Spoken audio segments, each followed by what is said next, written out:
dark child seeking validation, operating outside of alignment. She has some of the smoothest, most softest, melanated skin you've ever felt, as if made of vicuna. It's absent of any pigmentation, blemishes, scars, or marks. She had dark, subtle eyes, and if you stared into them enough, you could preview the story they told. Her nose sits perfectly centered upon her face with the perfect round tip. She has full lips and a smile so beautiful and bright that it could light up any room. It was a pity how rare she showed it. She was 5'6", 155 pounds with oval hips, perfectly rounded buttocks, a flat stomach, and perky plump breasts, making for a perfect C-cup. She had the shape of a Coke bottle. Her jet black hair was kinky and short.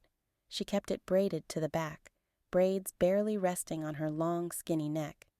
She is compassionate, loving, and kind, and her empathic heart stretches beyond its boundaries.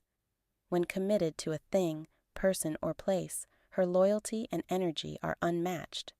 Her astute mind thinks and perceives things in extraordinary ways, and her speech edifies anyone who hears it. Yet, this was not enough. Why? Because no one cared. All they could see was Dark Child. It's the name that has described her for years. If you didn't know any better, you would have thought it was her government name. They used to say things like, "that dark one," or "that dark child over yonda." They even said she was so dark that only a blind man could see her. Others just called her names that always started with the word black or blackie.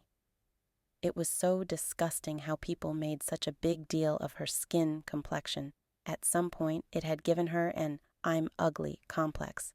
Having dark skin made her feel ugly, unworthy, and unloved.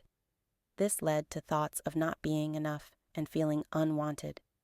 These thoughts plagued her for years, and since no one ever nurtured that part of her, her thoughts and feelings festered over time and turned into insecurities, which unhealthy behavioral decisions derived.